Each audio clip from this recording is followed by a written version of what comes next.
Assalamualaikum students, Bismillahirrahmanirrahim. How are you all? Our today's topic is sons and lover as an autobiographical novel. Autobiographical novel उसे कहा जाता है जिसमें जो writer होता है वो चाहे नॉवलिस्ट है चाहे ड्रामाटिस्ट है अपनी लाइफ को जो है ना ऐड करता है, अपनी लाइफ की स्टोरीज से अपनी लाइफ के एक्सपीरियंसेस को जो है ना अपने वर्क में बयान करता है।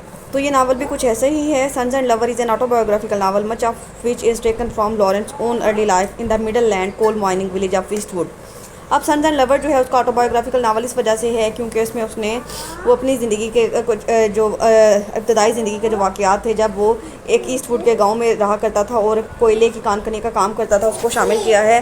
The experience of Lawrence and Paul overlaps a lot. अब मतलब उसका जो लॉरेंस का जो करैक्टर है ना वो ज़्यादातर पॉल से मिलता जुलता है, मतलब पॉल के करैक्टर में उसने खुद को इंट्रोड्यूस करवाया है। Lawrence was born at a mining village in Nottinghamshire. अब उसकी जो पैदाइश थी वो उसे जहाँ पे कोयले की कान करनी होती है उस गाँव में हुई थी। His father was a coal miner with a little education. उसका जो बाप था वो एक कोयले का कानकन था जो कि जिसकी तालीम भी इतनी ज़्यादा नहीं थी। But his mother wants a school teacher was from a some but higher class. और उसकी जो माँ थी वो एक हायर क्लास से बिलोंग करती थी और पढ़ी लिखी थी, एक स्कूल टीचर भी थी। Who came to think that she had married beneath her. और जिसको ऐसा ऐसा महसूस होने लग गया था कि यानी उसकी शादी जो गलत जगह पे होगी। And desire to raise the culture level of her son. और वो अपने बच्चों को ऐसी ज़िंदगी नहीं देना चाहती थी जो कि उसका शोहर रखता था। As to help them escape from the life of coal miners. इसलिए वो पूरी जद्दोजहद करती है कि वो अपने बच्चों को जो है ना इस कोल माइनिंग की जो बिज़नेस है ना इससे दूर रखे और उनको एक अच्छी स्टैंडर्ड लाइफ जो है वो प्रोवाइड करे। The conflict between the earthy coarse, energetic but often drunk of father and refined, strong-willed and up-climbing mother is vividly presented in Sons and Lover। कि यानी इस तरह से ये दिखाया गया है कि किस तरह से कन्फ्लिक्ट पाया जाता है कि एक ऐसा बाप जो कि है तो सिंसियर अपने बच्चों के साथ लेकिन शराब नोशी करता है।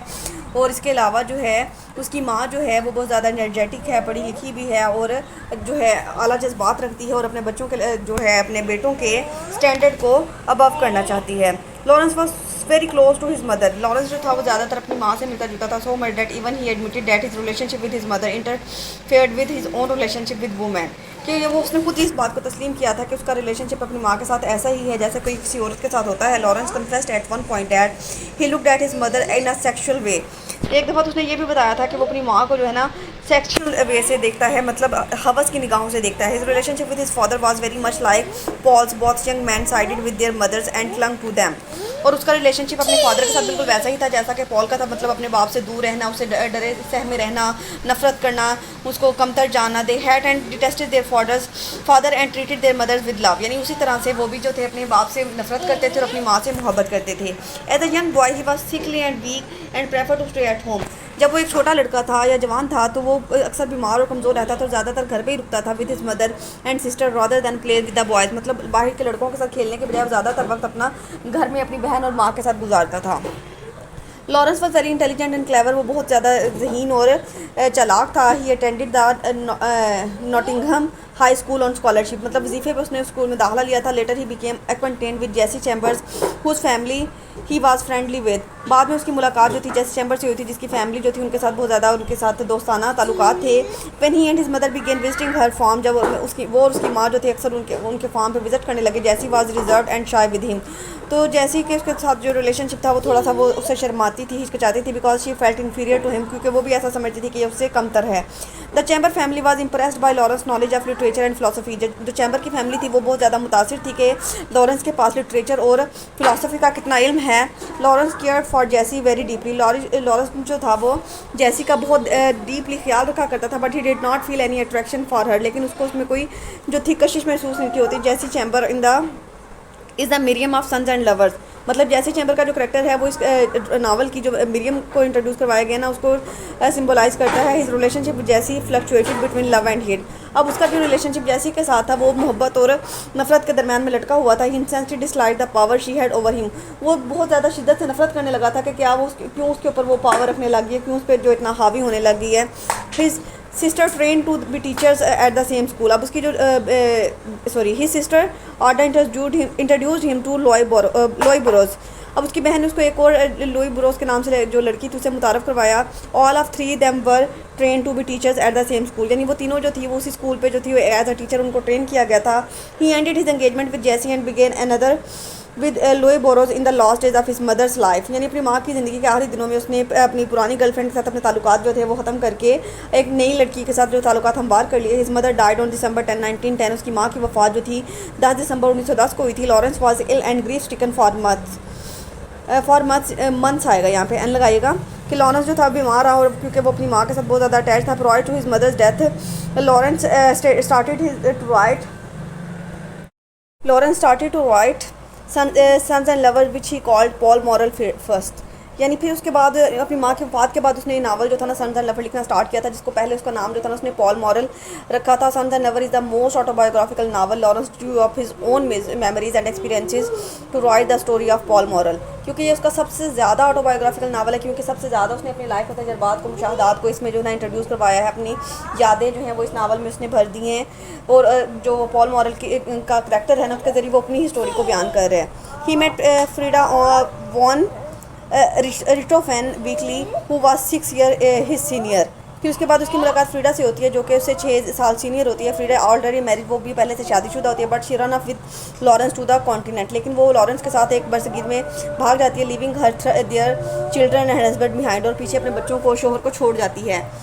दे मैरिड ऑन July 13, 1914 1914 13 जुलाई को उनकी शादी हो जाती है। They resided in England from 1914 to 1919 because of World War I, और वो 5 साल तक जो है ना World War I की वजह से इंग्लैंड में रहते हैं। In various towns and cities, यानी मुख्तलिफ शहरों में और मुख्तलिफ कस्बों में जो है वो मूव करते रहते हैं, लेकिन 5 साल वो लंदन में गुजारते हैं। They were expelled from Cornwall in the 1970 because the police believe them to be spies for the enemy.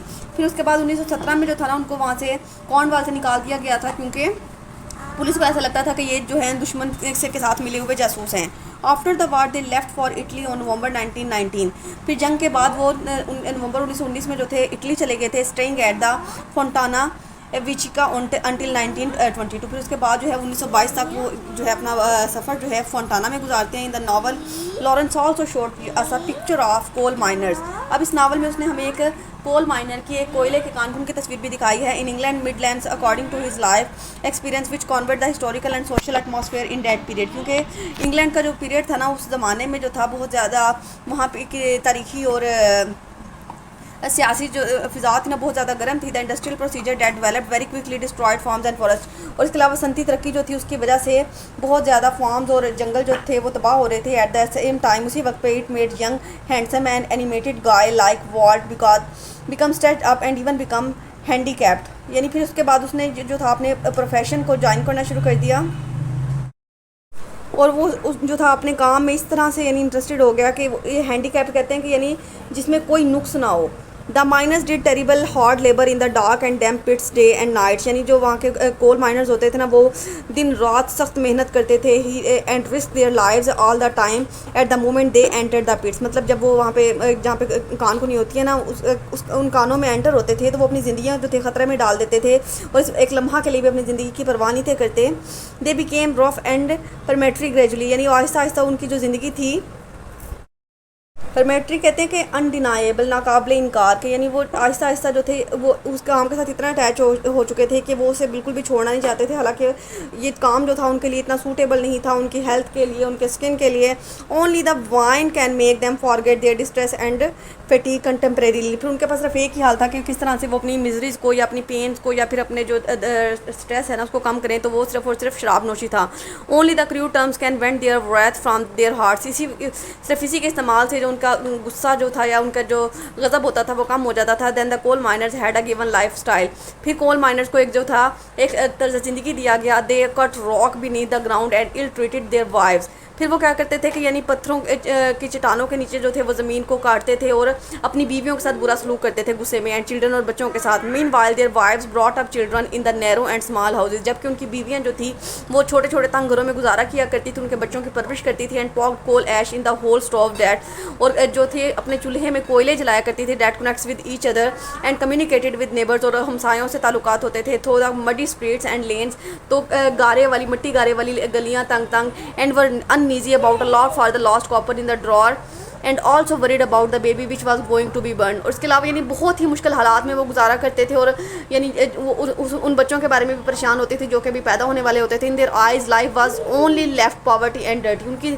ज़िंदगी में या उनकी आंखों में जो ज़िंदगी की तस्वीर थी ना, वो बहुत ज़्यादा गरीब गुर्बत से भरी हुई और गंदी थी। The thousand of the coal miners wives hard had the same predicament as Gertrude's. यानी तो वहाँ के कोल माइनर्स की बीवियों की सेम वही हालत थी। हज़ारों ऐसी बीवियाँ ऐसी थी जिनकी हालत जो थी वो पॉल की मदर जैसी थी, गर्ट्यूड जैसी थी। The shadow brought by industrial production control the family life of each coal miner. मतलब यानी जिस तरह जो कि इंडस्ट्रियल प्रोडक्शन में चेंजेस आ रहे थे या जो डेवलपमेंट हो रही थी उससे हर कोल माइनर की ज़िंदगी पे जो था वो फ़र्क पड़ रहा था। It was a very social background that cause the family conflicts of the moral couple. यानी ये उनका सोशल बैकग्राउंड था जिसकी वजह से उनकी ज़िंदगी में इतनी ज़्यादा प्रॉब्लम थी, इतने ज़्यादा उनको मसाइल का सामना था। They had a short period of happiness after their marriage. मतलब उनकी जो ज़िंदगी का जो बहुत ही कम अरसा जो था ज़वाजी ज़िंदगी का जो खुशहाल गुजरा था, ये सुनने में आता है कि यानी 3 माह सिर्फ वो जो थे ना उन्होंने एक हैप्पी मैरिड लाइफ गुजारी थी। But the poverty, social toilsome, labour and the low level of education destroyed her beautiful dream that came into being when she was a girl. मतलब ये इस गुर्बत ने, इस जो ये सोशल और फाइनेंशियल इश्यूज़ ने और इन तमाम चीज़ों ने जो थी ना वो उस लड़की के, पॉल की मदर के, गर्ट्यूड के वो सारे ख्वाब खेल दिए थे जो कि उसने अपनी जवानी में कभी जो थे एक लड़की के तौर पे देखे थे। She transferred her whole love from her husband to Paul completely, somewhat due to her depression about upon her husband which cost Paul distortion of personality and feeling. अब क्या था कि अब उसके पास कोई और रास्ता तो नहीं था बचा उसने, क्योंकि वो अपने शोहर से जो उसके जज्बात थे वो तो जो मोहब्बत हासिल करना चाहती थी वो तो नहीं कर सकी थी। तो उसने ये सोचा था कि वो अपनी सारी मोहब्बत अपने बेटों पे, अपनी औलाद पे सर्व कर देगी। इसी तरह से उसने सबसे पहले अपने बड़े बेटे से जो थी लवर्स वाली मोहब्बत की थी, और उसके बाद पॉल से मोहब्बत की थी, जिसकी वजह से पॉल जो था वो भी एक तबाही के दहाने पे आ खड़ा हुआ था। So it is the extremely terrible and living condition that disrupted the family happiness and the healthy development of the human spirits. तो ये बहुत ही खौफनाक हालत थी कि किस तरह से एक खुशहाल ख़ानदान की खुशियाँ जो थी वो बिखर गई थी, और किस तरह से यानी उनके कुछ सोशल इशूज़ की वजह से और उनके कुछ पर्सनल इशूज़ की वजह से किस तरह से उनकी ज़िंदगी जो थी वो तबाह हो गई थी। In conclusion we may say that Sons and lover is the most autobiographical novel penned by D.H. Lawrence. तो हम ये कह सकते हैं कि सन्स एंड लवर जो है D.H. लॉरेंस का बहुत ही ज़्यादा ऑटोबायोग्राफिकल नावल है, जिसमें ऑल टू ऑल उसकी लाइफ के जितने भी रिलेशनशिप हैं वो बयान किए गए हैं। Sons and lover is a novel which speaks directly to the modern reader. ये डायरेक्टली मॉडर्न रीडर से जो है बात की जा रही है, eliciting both sympathy and empathy as Paul tries to become his own man. क्योंकि कुछ रीडर्स जो ऐसे होंगे जिनको पॉल से जो है वो पॉल की फेवर में होंगे, पॉल से उनको सिंपैथी होगी, और कुछ होंगे जो उसके अगेंस्ट होंगे। Lawrence ability to tap into universal feelings and need elevates this novel into a sensitive study of love in all its forms. इस नावल की स्टडी से जो है ना रीडर्स को जो है ये भी पता चलता है कि यानी मोहब्बत जो है किस किस सूरत में हो सकती है। मतलब यानी एक लड़का और लड़की के दरमियान, एक महबूब और महबूबा के दरमियान भी मोहब्बत नहीं हो सकती, और भी बहुत से रिश्ते होते हैं जिनमें जो है गहरी मोहब्बतें पाई जाती हैं। Not just in case of Paul moral but on a deeper gender scale की, यानी जेंडर स्केल के अलावा भी और भी बहुत सी मोहब्बतें होती हैं। तो the novel is almost 100 years old. इस बात में कोई शक नहीं है कि नावल जो है 100 साल पुराना है। It is as fresh and rewarding to read today as a contemporary novel. यानी अगर आज भी हम इस नावल को पढ़ें तो ऐसा लगता है कि ये इस नावल में हमारी सोसाइटी के ही हालात जो है ना वो बयान किए गए हैं। Lawrence head of his time has created one of the enduring classic of English literature, one which supersedes time and place. तो उसका ये जो नावल है ना उसमें इंग्लिश लिटरेचर की वर्ल्ड में भी बहुत ज़्यादा फेमस रहा है, और हर टाइम में हर जगह पे ये जो है बहुत ज़्यादा वेल रीड और बहुत ज़्यादा पॉपुलर रहा है। आई होप सो कि आप इसको ऑटोबायोग्राफिकल नावल के लेक्चर के अच्छे से समझ आ गई है। If you find any confusion you may ask me freely. अल्लाह हाफिज़।